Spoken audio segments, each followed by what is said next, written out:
Hello, everyone. Welcome to today's webinar. My name is Andrew Tallents. I'm the founder and managing partner of the Tallents Partnership. We're proud to be partnering with Dan and Grow CEO, Grow CFO in the presentation of this series of 14 webinars about self-coaching.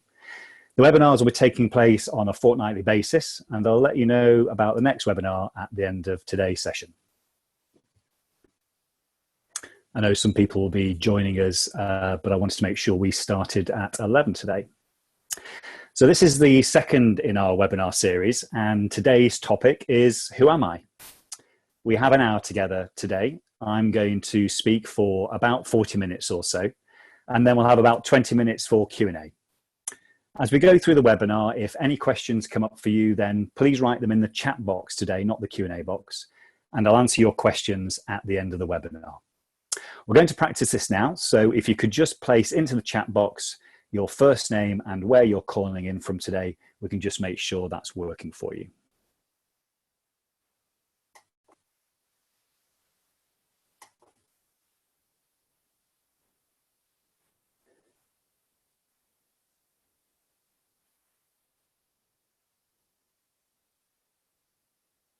Excellent, all around from the UK and Geneva, and a few familiar names there. Welcome to all of you.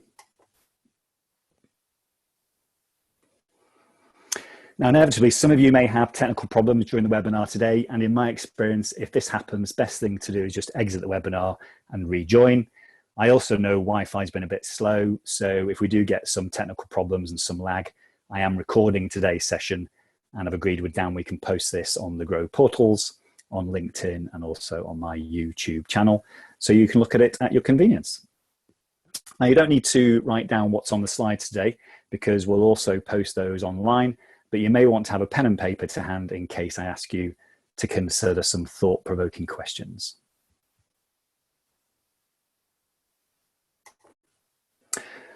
Over the next few months, we'll be exploring some different aspects of self-coaching. In the last webinar, we explored the importance of self-leadership. Today, we're going to be talking about who am I? Every day, I coach leaders to help them be more successful in life. And the goal of my coaching is to explore many of the issues on this slide to enable a leader to start self-coaching over time so they can sustain their success in the long term. So let's explore briefly what self-coaching is. Some of you may have seen this before, but it's worth repeating. According to the ICF, coaching is defined as a partnership with clients in a thought-provoking and creative process that inspires them to maximize their personal and professional potential. Coaching has a long history dating right back to Socrates. The Socratic method took the premise that people learn best when they have some ownership of a situation and take some form of personal responsibility for the outcome. In modern times, coaching has played a critical role in sports such as tennis, cycling and football, but it was these two gentlemen, Tim Gallwey and Sir John Whitmore, who took the movement of coaching from the sporting arena into the business world in the early 1970s. Tim Gallwey was coaching tennis students at the time, and he began to notice that what was going on in their mind of the students was actually hindering their learning. And he started experimenting with ways of helping players learn by developing their awareness of the way they moved and hit the ball, not by specific instruction. He gave it the term the inner game and published his initial findings in the inner game of tennis in 1974. Later that decade, Sir John Whitmore, an ex-racing driver, who'd become interested in fields of psychology, trained with Gallwey and realized that these principles could be applied to business. He continued his research, and in 1992, he published this book, Coaching for Performance. The principles of his book are still used extensively in businesses today. My day-to-day coaching style is based on Gallwey and Whitmore's approach and is focused on enabling the leader to become more self-aware of how they can be more effective in their personal life, current role, and career management. During my coaching sessions with my clients, we identify ways that a leader can take their learning into everyday situations. Specifically, they learn how to coach themselves in key moments in relation to decision-making and relationship building. And I'm enabling the leader to self-coach so that over time, they don't need to spend as much time with me, even though I enjoy it quite a bit. So we define self-coaching as the process of leading one's own personal development through self-leadership and the support of others to help maximize their personal and professional potential. Once you've decided that you're going to lead yourself, it is important to really understand who you are, and that's what we're going to talk about now. So who are you? This is the first question I ask any new client in our first coaching session together. Most leaders show some level of discomfort when answering the question. Sometimes they're scared to answer the question. Sometimes they have never thought about it before. Sometimes they think they are sure about the answer, but then after exploring it for a few moments, they realize they didn't know who they really were after all. This is very common and normal. After all, we are so busy doing things every single day that we don't make enough time to think deeply about who we really are as people. So let's all take a few moments now to ask ourselves the question, who am I? Think deeply about the answer and write something down on a piece of paper if you want to capture it. It doesn't matter what it is, just describing who you are.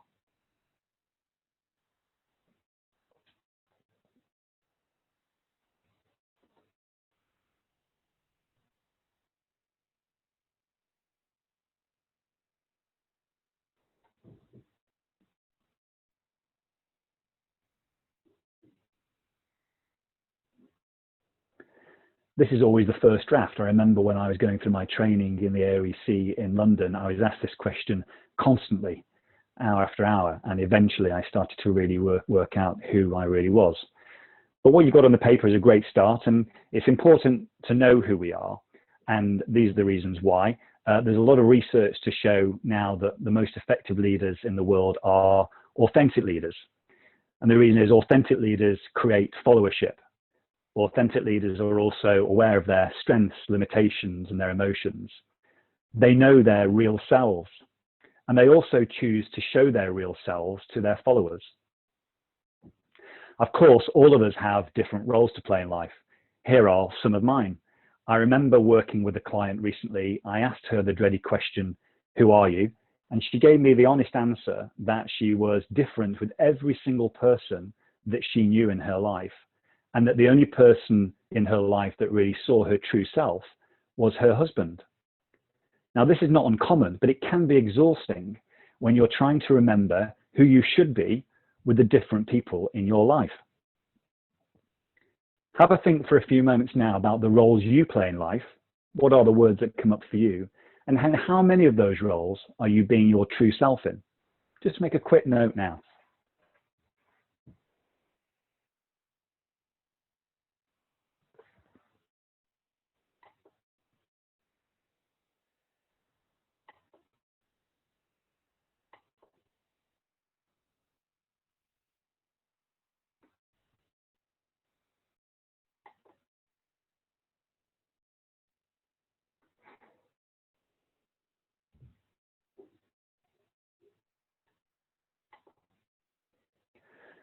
When we study the research and the science behind who we are, we begin to understand that we are who we are due to our learned behaviors and core values that we developed in our childhood. Are we self-aware enough to understand who we are? Who do my family, friends, and colleagues think I am? Once we understand who we are and accept who we are, then and only then we ask the question, who do I want to be? For a long time now, there's been lots of different ways in which we can try and work out who we are. There are various psychometric tests in the market, which amongst others you may have heard of include Belbin team roles, Myers-Briggs, Insights profiling, which is the colors, and Hogan profiling. There are many more out there on the market. And although these are valid tests to be able to give you some insight into yourself, they are very much based on your responses from a subjective perspective, i.e. your own. And if you haven't got great self-awareness in the first place, then sometimes these techniques can be diluted somewhat. A few years ago, I came across the concept of value metrics. This was a concept introduced by Robert Hartman in the 1950s. Hartman had grown up in Nazi Germany and fled the country to move to the United States to study, and later on became a university professor. He dedicated his whole life to studying what humans value and built complex mathematical models that linked human values and behavior to the way we think and behave.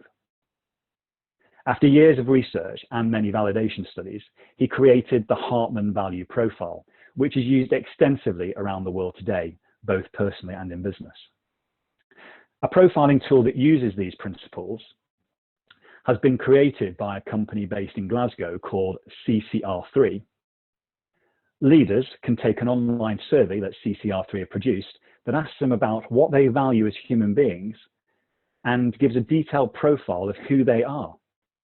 It focuses on 3 areas: behaviors, values, and emotional intelligence. I use this tool to help all my clients understand who they are, and I would like to explain briefly a bit more about how to interpret the output of the tool. The first thing I want to focus on is our behaviors. This isn't about personality. It's about our observable behaviors. Observable behaviors are a gateway to communication. Behaviors can be summed up in 2 short statements. When people observe our behavior, we are either interacting with people or we are doing something. Behaviors are the how a person does things. In the discovery profiling tool, which is part of the CCR3 profile, there is disc profiling, which some of you may have come across before. There are 4 major aspects to our behavior in this model. Each aspect is given a score between 0 and 100. The first aspect of behavior is D for dominance. This is red in color. Now, if I have this as a key characteristic of my behavior, I have a high score, and it means that I tend to need control in my life. I need to dominate certain situations, and I don't like people taking control of what I'm doing. I tend to be more decisive as a person, and I can be the loudest person in the room. If I have a low score in the dominance aspect, then I am more measured. I am more inclusive, involving more people. I tend not to be the center of attention, and I don't always need to be in control of my life. And therefore, I've got a tendency to follow rather than lead. The second aspect of behavior is I for influence. This is yellow in color, and this is about how much influence a person needs to have when interacting with others. So if I have a high yellow score, then I need to be around people. I need to chat with people to really engage with them and understand how they feel and what makes them work. How do they make decisions? I need to make decisions through people. If I'm around people, I feel energized. If I have a low score in this category, then I don't need people around me as much. I can be content with my own company. I can work on my own. It doesn't mean that I can't read people well and build strong relationships, but I don't actually need to have people around me to feel energized. The third aspect of behavior is S for steadiness. This is green in color, and this is all about the pace and steadiness in which I deliver my work to a high quality standard. A high green score means that I need to deliver high standards in all the work I do. And I typically want to work at a slower pace that's dictated by me, nobody else. It's all about how I work at my best. I'm very happy to work as part of a team, and I will dot the I's and cross the T's, and I will make sure that all my work is completed on time. A low green score means I tend to be a fire starter. I will start lots of things. I will thrive on change. I need lots of variety in my work. I won't be worried about quality as much, and I will not need to feel as part of a team. I am very happy working on my own as required. The fourth aspect of behavior is C for compliance. This is about following the rules. So if I have a high C score, then I feel I have to follow the rules, don't question the rules. Everything that's there is there for a reason. And it's a way of life because the rules provide me with order and structure. Lower C scores mean that I tend to be creative in interpreting the rules that are given to me. The rules are there to be bent and shaped and sometimes even broken for my benefit. I will take more risks, and I don't need the structure and order around me to succeed in life.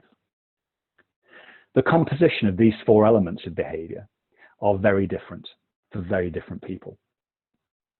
By understanding our own behaviors, we can become much more aware of when they are helpful to us and when they are unhelpful to us. Take a few moments now from the learning we've just gained to make a note of how you might score against the 4 colours, high or low. Just take a few moments.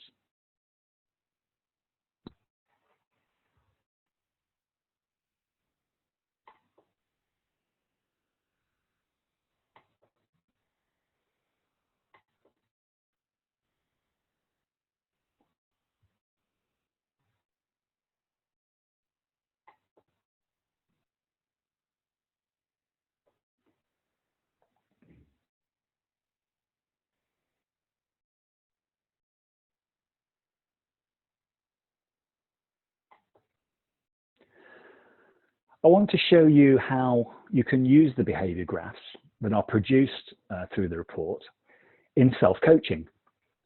On this slide, there are 2 graphs. High scores are not good and low scores are not bad. They just give us an indication of what our behaviours are like. This is my profile. When a coloured bar extends beyond the energy line, this means that other people observe the behaviour in me more often. Anything below the energy line, they will tend not to observe it that often. The graph on the left shows my behaviour in terms of my natural behaviour. This is how I would behave if I was being true to myself and being authentic. What this shows you is that my highest score is the yellow bar. I need to be around people and feel energized by working with others. I've also got this high red bar, which means I do need to be in control of my life. I do need to feel like I'm able to make decisions quickly and not have other people make those decisions for me. So these 2 aspects of my behavior are very important to me. Less important to me are the green and blue bars. And so I need other people around me that can execute to a high standard. And I like to work at a high pace and move on to the next thing before I finish the job I'm actually working on today. I'm someone who likes to bend the rules because of my low blue and form new rules so they benefit the way I work. The graph on the right-hand side shows you what my current, in the moment, adaptive behavior is today. My current circumstances in running my own business and partnering with others, who I can't necessarily control, means that I can't always behave in the way I would like. I'm not totally being myself all the time because I'm having to do things that I don't necessarily like to do. The biggest change in the second graph is the change in my green bar. My green score has gone up quite a bit, which means I'm having to work at higher quality levels and focus on working at a slower pace to get things right and to take people with me. This is uncomfortable for me. My blue score has gone up quite a bit, which means I'm having to follow the rules a bit more and work in a more systematic way than I would like. My yellow bar has come down slightly, which means I'm spending less time with people than I would like. And the red has come down a little bit, but probably I've got the amount of decision making I want. So the learning here for self-coaching comes by looking at the differences in the 2 graphs. The closer the match between the 2 graphs, the more I'm being authentic in my current environment. The bigger the difference between the 2 graphs, the more stressed and anxious I might feel about not being able to be myself, and I'll probably wear a mask at work. Coaching and self-coaching can help a leader understand what support they might need to become more authentic as a leader. For me, I need lots of people with high green and blue so that I can actually lower my scores in that area in my adapted environment.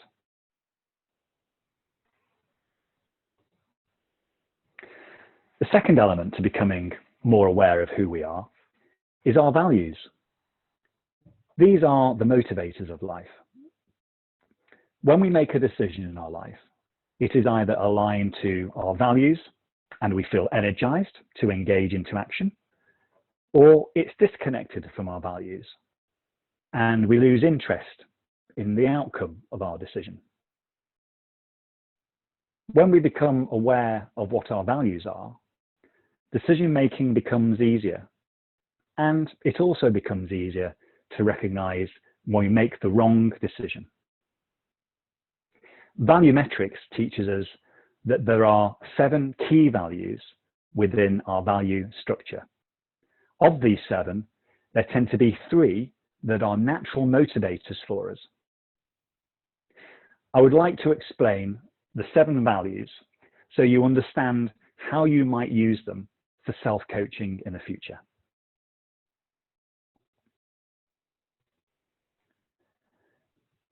The first is the aesthetic value. This is a value that drives for balance and harmony. If this is important to you as a human being and part of your value system, then when you walk into a room, you'll tend to look at how the light falls off the walls, where the natural light is coming in to the room, and noticing how the furniture is positioned within the room. If it doesn't feel right or look in balance, you'll probably try and make it so, maybe by sitting somewhere else or moving furniture, and it'll actually feel more organized to you and make more sense to you. When leading teams, you will want to actually make sure that the team is well balanced and there's harmony within the team with very little conflict. The second value is the altruistic value. If this is important to you, you will look to help others first. So if you're a leader of a team, then you'll tend to look at how other people around you will benefit from the decisions you make, as well as yourself. How they would grow as human beings with that decision, and how you could help them fulfill their potential with the decision you're about to make. The third element is the economic value. This is about 2 things, really. It can be a practical financial return for an individual, such as a salary, that's usually commensurate with your level and position, or it can equally be a heartfelt reputation for being successful. Sometimes it can be both. So if this value is important to you, you will tend to make decisions that enable you to either gain more financial reward or a reputation for being successful. Fourthly, the individualistic value looks to identify the uniqueness in the personal things that make you stand out from the crowd.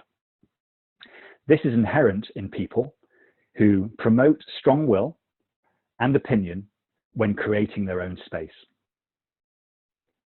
You will always know the people that hold this value dear, because they are the ones that are always offering their opinion, even if they're not asked for it. The fifth element is political value. This is not about being political as such. It is really about the value of power and control over one's own destiny. If this value is key to you, when somebody tells you what to do or other people affect your progress in life, there'll be a disconnect. This value looks to dominate all it surveys. Many CEOs have this as a key value. The sixth element is theoretical value. I'm guessing that many of you in the audience today would have this as a value because it's all about the drive for knowledge. It's for driving the thirst for learning and understanding. And because knowledge is essential to being complete, if you lose the ability to learn in any role or aspect of your life, there is a disconnect. And you will seek other opportunities where you can start to learn again. The final, seventh value in our value structure is the traditional value. This value promotes a system for living one's life, to have rules that you live your life by. Standards, habits and routines, order and structure is what make the world go round. If you are in an environment where you can't create that structure, you'll feel that disconnect immediately, and something won't feel right until you feel part of a system again. Again, take a few moments now just to look at these different values and write down what you think your top 3 values are that motivate you on a daily basis.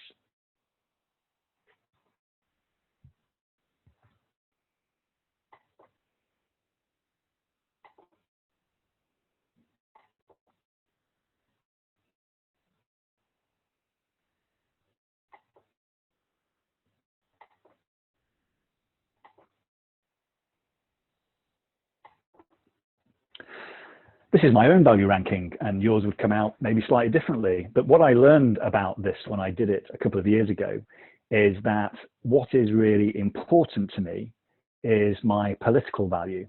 I want to be in charge of my own destiny, which is ultimately why 3 years ago I started my own business. I thought I never would, but I did because it was always there. And secondly, I want to constantly learn, and I learn by sharing information, educating others. I'm doing that today.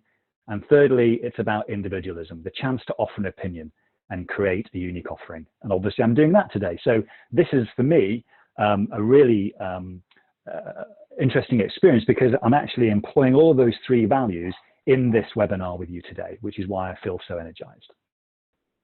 Now, it doesn't mean that the other four values aren't important to me. Indeed, they are. It just means that the other three need to be available and present for me to actually work towards my goals.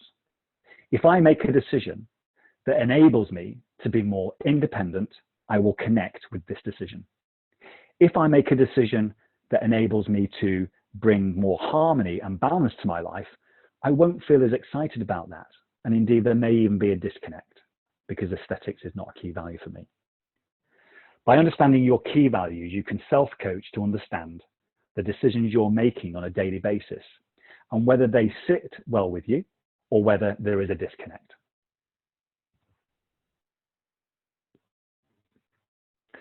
The final level to the discovery profile, which is the most interesting, is emotional intelligence. You've all heard about this. We define EI or EQ as the ability to recognize, understand, and manage our own emotions, and also recognize, understand, and influence the emotions of others. The decisions we actually make are informed by our emotional intelligence. Our emotional intelligence varies minute by minute, and becoming more self-aware of who we are in the moment enables us to improve our emotional intelligence.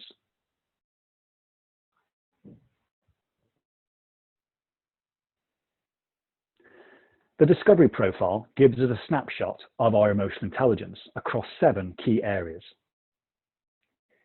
Each of the 7 areas is scored between 0 and 1 as a coefficient. Anything above 0.6 usually signifies that you have a basic level of self-awareness of how you operate in that area. Coaching and self-coaching supports a leader to move these scores closer to 1 by becoming more aware of how you impact yourself and others in those areas. We focus on integrative social skills, individual self-management, balanced communication skills, social interaction and awareness, self-awareness of who I am, personal drive and motivations, interpersonal and people skills. Improving the scores in each of these areas closer to 1 enables us to choose our behaviors in the moment to maximize our potential in any situation.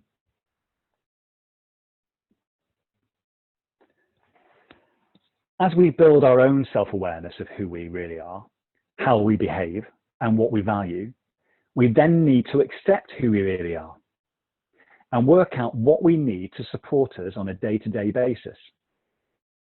If we have high emotional intelligence, then we can choose to change who we are in the moment to gain a better outcome on a task or in a relationship. Once we truly understand and accept who we are, over time, we can choose to become who we really want to be. But this takes patience, high levels of emotional intelligence, and the practice of self-leadership and mindfulness, which is what I work on a lot with the coaching that I do. So you're probably wondering, how does this work in real life? So to bring this to life, I'd like to give you a quick example that builds on the learning we've gained today. So let's assume that you are the leader in a company, doesn't matter which company, and your behavior graph that we looked at before has come up as high red, yellow, and low green, blue. And as a reminder, that's high dominance, high influencing people, low steadiness, and low compliance of rules. Your key values are economic, individualism, and political. And you need to work closely with another key stakeholder in your organization, or indeed outside, who you believe is low red and low yellow, and high green and high blue. So that's low dominance, low influencing, high steadiness, and high compliance. So the opposite to you. And they've demonstrated that they have values of aesthetics, altruism, and theoretical. Now, if you understand some of this information, you now have a choice in how you build the relationship with that stakeholder. How might you go about this with this information? Take a moment just to think about placing yourself in this situation and what you might do.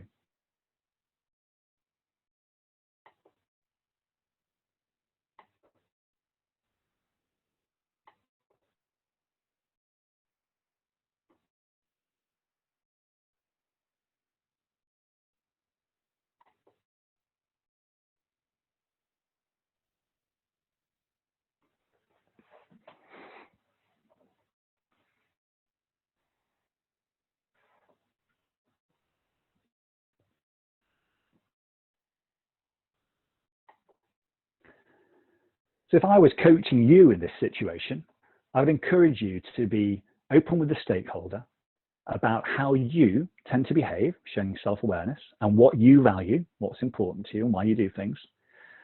I would then encourage you to ask the stakeholder about how they prefer to behave themselves and what they really value. Now, they might not be totally aware, but you can work on this with them by coaching them. I would then encourage you to come to an agreement with that stakeholder on how you might work together effectively, so that you can both keep some elements of your natural behaviors, the ones that are really important to you in this relationship, and your values, because they might not be necessarily common values. The most important part of this process in terms of self-coaching is holding each other to account in a relationship and using your developed emotional intelligence skills in the moment to understand how you are behaving, and constantly asking for feedback from the other person, both body language and through verbal feedback. This is not easy to do, and probably the most difficult thing to do in any relationship. But it does enable you to self-coach and become even more self-aware about how you impact relationships. So a quick summary of what we've covered today. We've learned that authentic leaders understand who they are and that they create a followership. We have understood that we can raise self-awareness about our behaviors and our own values. We've learned that we can develop and practice our emotional intelligence to improve our decision-making. We've learned that we can change our behaviors in the moment to become more effective in key relationships. And we've also learned that it's valuable to ask for feedback on how we're doing in making those changes in our behavior and how we are improving our effectiveness in that relationship. Finally, if we want to, we can work out who we want to be in the long term and plan to change our behaviors over time. I think Tony Robbins is probably the best example of that. If you studied Tony and looked at his journey, he's somebody that basically understood himself and then became who he wanted to be, the Tony Robbins of today. So what's today's call to action? There's always a call to action through coaching. First of all, I would say to you, decide whether you are prepared to learn about who you really are, which can be quite scary, but worth doing. Look at the various psychometrics and volumetric tools out there. I've shared one with you today, but there are many others. Look at the key areas of your life as a leader, as a spouse, as a parent.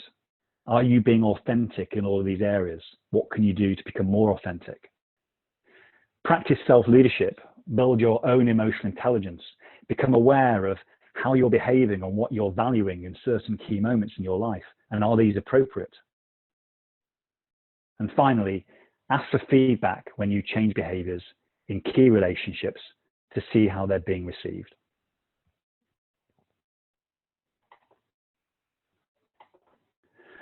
I would like to make everyone on this webinar an offer today, and even if you're coming in after today, registered and looking at it on demand, I'd like to give you the opportunity to access this Discovery Profile Volumetric tool. I've been using it now for 4 years. I use it with all of my clients. For you to take advantage of this, you'd need to complete a 20-minute online assessment, and in return, you would receive a 33-page report that goes into detail about your behaviors, your values, and your emotional intelligence, and it's unique to you because you are unique. I would give you full verbal feedback that interprets the report and supports you in any self-coaching goals and any other key areas of development, and I'm very happy to do that with you. It would take about 45 minutes or so. I've got a limited number of reports available at a heavily discounted price at the moment due to the COVID-19 crisis. So if you're interested in finding out more about who you really are, drop me a note by text, email, register interest through the Grow CFO, Grow CEO portal, and I'll be in touch to explain the next steps. I hope you've enjoyed today's webinar. Thanks for listening. I have seen some questions have come in to the chat box, so we'll go into those now if it's okay. And at the end, I'll tell you when our next webinar is. So let's hope the technology works here now.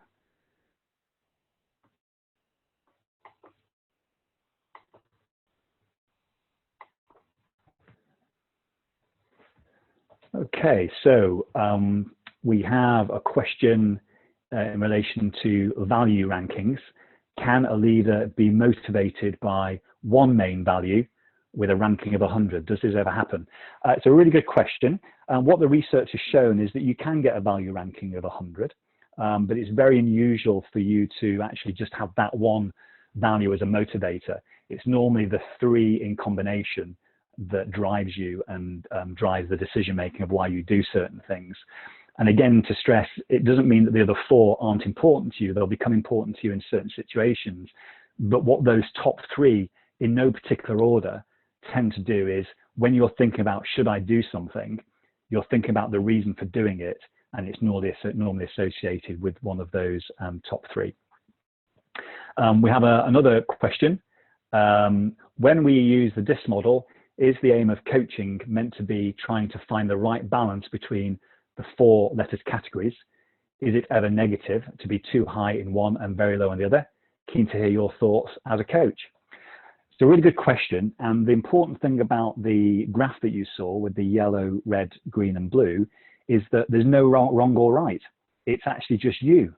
It's very hard in the moment and in a short period of time to change who you are, which is why through coaching, we're encouraging you to understand who you are and accept who you are, and it doesn't really matter what those colors are. So if you are high green blue and you're working to a high degree of quality at your own pace and you like following the rules, you're not going to be effective going into an environment where they don't let you be like that. And we've all been in those kinds of environments. So there is no right balance. What you tend to find in CEOs is a very high red component because it's about being dominant and being decisive. And not every leader needs to be like that.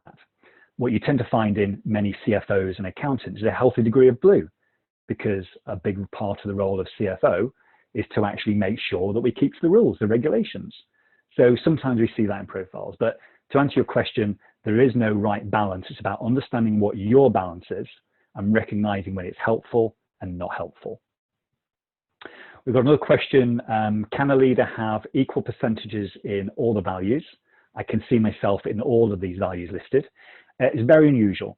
What you will tend to have is 3, maybe 4, sometimes 4, but it's usually 3 out of the 7 that will be your major drivers.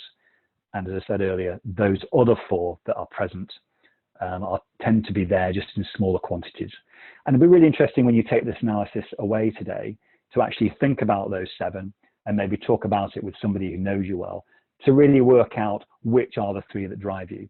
I'll give you a quick example around the opinionated, the individualistic value. Now, the individualistic value is very interesting because if you have this as a key driver, and I've got this as a key driver, you tend to want to offer an opinion. And sometimes it isn't relevant for you to offer your opinion. So I'm working with a CFO at the moment, and the CFO has become aware of this and has started asking his team members to stop him when he starts offering an opinion. And it's a lot of the time. So what he now does is in any contact in a meeting or a relationship he's having, he actually says at the start of the meeting, as you know, I tend to offer opinions quite a bit. What I'm going to do is not offer an opinion on what you tell me today until we get to 10 to 15 minutes from the end. And I'd really appreciate an opportunity at that point to be able to offer my opinions on anything you think might be useful. And that's completely changed the whole dynamic. So he hasn't lost the opportunity to offer the opinion. It's just more relevant now if the person that's opposite him wants to hear it. And it's very difficult sometimes to control yourself in those situations. So I'm just going to look at see if any more questions came through. There you go. One of the things that I get asked about in terms of the emotional intelligence is how fluid is that? If your behaviors and values tend to be set by the time you're 18 as being core to you, and therefore being accepting of that, the emotional intelligence itself is very fluid and it changes day to day.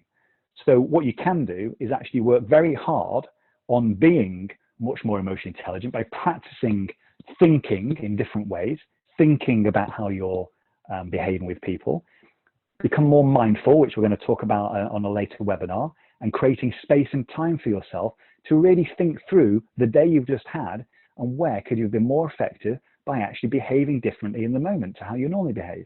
Because we're all habitual. We all actually behave in the ways that we know and understand. So I think for today, what I'd like to leave you with, as no other questions have come through, is, oh, there's one more.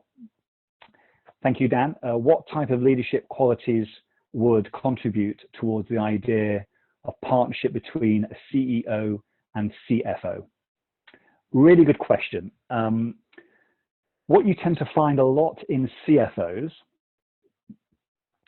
is the individualistic value coming through, because you're an advisor a lot of the time. The CFO is advising the CEO on certain decisions that the CEO wants to make, and therefore you have to be willing to offer an opinion. And the CEO really values that. So I think a good combination between a CEO and a CFO in terms of values is where the CEO feels in charge of their own destiny and not restricted. So they've got that political bar in values, and the CFO has the orange bar of individualism. That's usually a good combination. Of course, we get a lot of CFOs moving into CEO positions. That happens a lot in organizations. And you can't suddenly change your behaviors and your values in the moment. And this is why coaching can really help. Over time, you can start to become more comfortable. And what I tend to find is a lot of CFOs, generally in the behaviors graph I showed you, which was the red, yellow, blue, green disc, is that sometimes they feel less inclined to make decisions quickly and need to be less dominant. So therefore, they will take time to reflect over decisions, which is fine as a CFO. It makes sense. But as soon as that CFO moves into the CEO position, suddenly they have to be more red. They have to make more decisions more quickly. And they have to be more yellow probably than they were as a CFO, because they're dealing with more stakeholders. So again, through self-coaching and coaching, we can look at this. Another question that's come through is, what type of leadership skills would you want the ideal chairperson or non-executive director to possess? Well, again, a really interesting question there.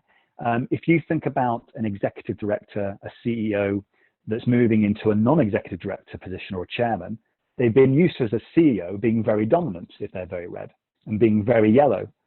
And they're not necessarily that good at following the rules. Now, as a chair, you need to establish the rules. How is the governance going to work? How is the actual rules of engagement going to work within the board? And as a non-exec director, you are obviously making fewer decisions.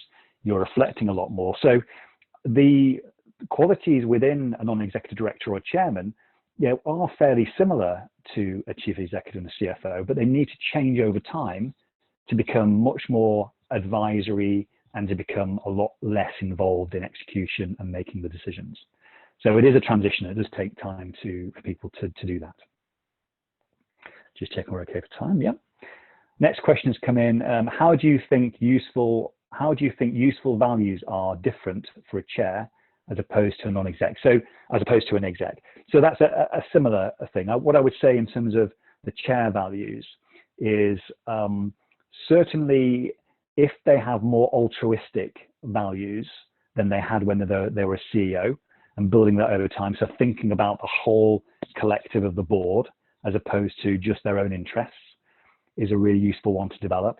And also I think that learning, so that theoretical value around what is it the board can learn about being effective as opposed to directing necessarily the way that the board should operate. So again, there are some subtle changes there as you move into the chair role. Which of the leadership characteristics are the easiest to improve and hence the easiest quick wins? Really good question. I think that because most leaders tend to have some element of red and yellow in there, so either they prefer to be around people and directing them, or they prefer to be dominant in making decisions, the way that you can actually improve those in the moment is just to become very aware about when it's relevant. So I'll give you a very quick example. Let's take the COVID crisis, for example. Most leaders at the moment will be leading the video calls that are required to make sure the business survives and works in the current climate. One way to actually become more aware in the moment about being less dominant is just hand the chair over. Hand the chair seat over to somebody else in the team. Don't actually direct the call, don't dominate the conversation, and sit back and see what the environment is like with your CFO or your sales director or your marketing director just leading the call. It means you'll probably learn something. It means probably you'll feel a little bit uncomfortable that you're not in control of it, but letting go of that gives you a sense of what it means in a moment to change some of your behaviors. Likewise, if you're very yellow and you tend to be like to be around people, just make sure that the person you're interacting with at that point feels the same way. I am working with a client at the moment who has regular catch-ups with their direct report, and he likes to go into a lot of detail because he wants to engage with the person. He's very yellow and green, but the other person just wants to get on with their job. They don't want to engage in this energy around being around people. So again, just being aware of what the other person is responding to you and just checking in by saying, do you want to stop the meeting now, or is this working for you? Another way to, in the moment, change your behaviors. Getting some other questions coming in now. What are the biggest leadership challenges that people experience when stepping up from a financial controller role into a board level role, for example, the CFO? Really good question, and I'd like to just bring this into what you understand about yourself. So as a financial controller, obviously you're being asked to do a lot of things. It's a lot of plate spinning, and you're working to tight deadlines. So therefore, it really plays on that high green that you have or would want to develop, and also following the systemic rules you have of what the financial controller needs to work within.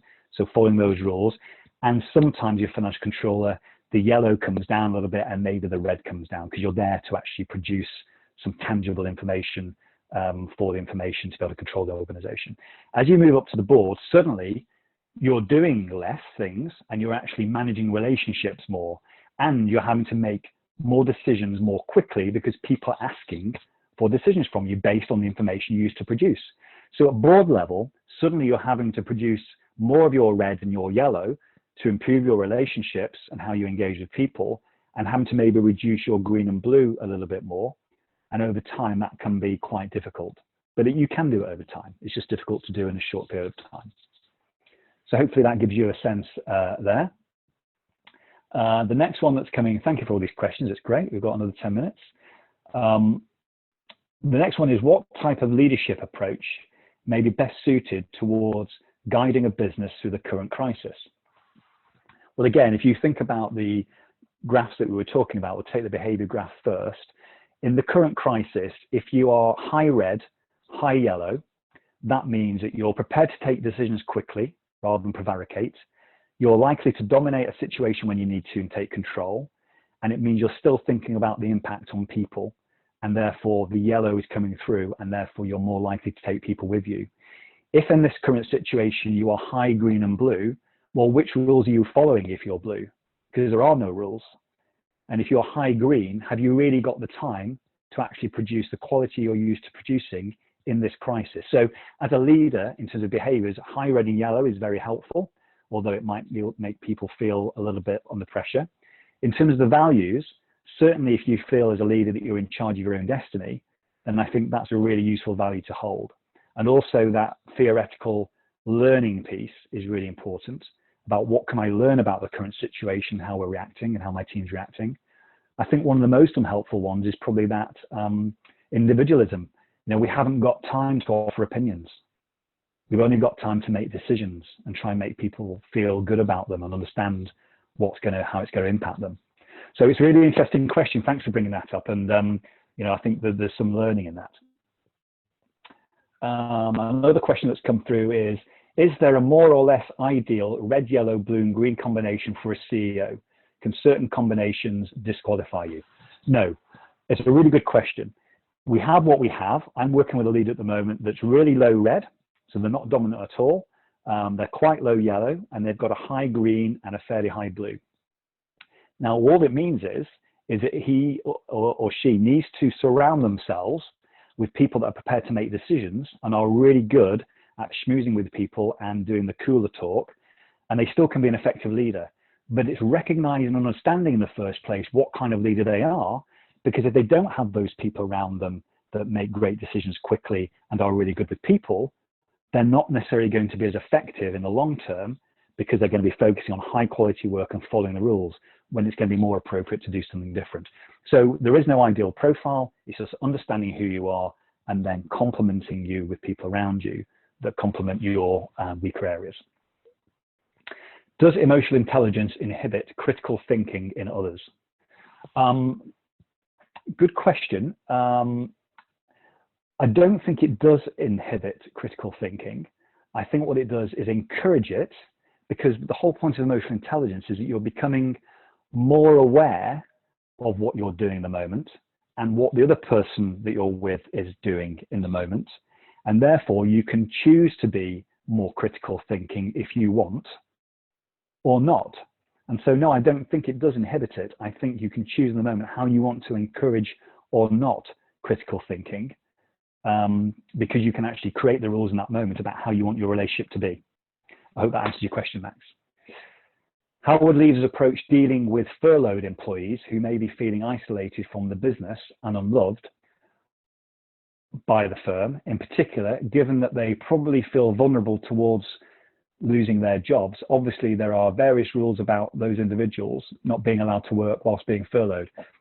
Hence, it is presumably more challenging to communicate effectively with them and make them feel more involved. Really good question, Dan. And again, it's about being aware in the moment. So if I'm aware that that might be an issue for my furloughed staff and that they might not be feeling engaged, rather than me being very red and low yellow, particularly, or high blue and low yellow as a CFO maybe, what I need to do is recognize it in the moment. That's not going to be effective for making my staff feel engaged. So what I'm going to do is ramp up my yellow for the next 2 days to be really engaging with people. And even though it's going to feel uncomfortable for me, I can do it for a couple of days and make sure I get around the people that are feeling insecure to make sure they're aware that I understand that and that I can understand what they're worried about. I can't do that for long periods of time because it's not naturally me. Or even better, find somebody else in the team that is naturally good at that and enable them to do that. So it's a really good question. So I think that we're coming towards the end of our time together. I've been really pleased with the questions that this has raised for us today. And it shows you that in any situation, you can apply this type of model, any type of model, particularly this type of model, and becoming more self-aware about what your natural behaviors are, when they're helpful, when they're unhelpful, and then choose to be yourself or not in that moment. So I think what I'd like to do is draw this webinar to an end, because we will get back to our next Zoom call. I really appreciate all your questions today. Thanks for everybody for sticking around. The next webinar, I was going to say to you, is on the 20th of May, so 2 weeks from now, at 11 a.m. And we're going to go to the question of, why am I here? And that builds on, once you understand who you are, we can actually think more about why we're here. So thanks for everyone joining today. If you need to review this webinar, it'll be on the Grow portal later on and on the LinkedIn page. Thanks very much for your time. Speak soon. Bye-bye.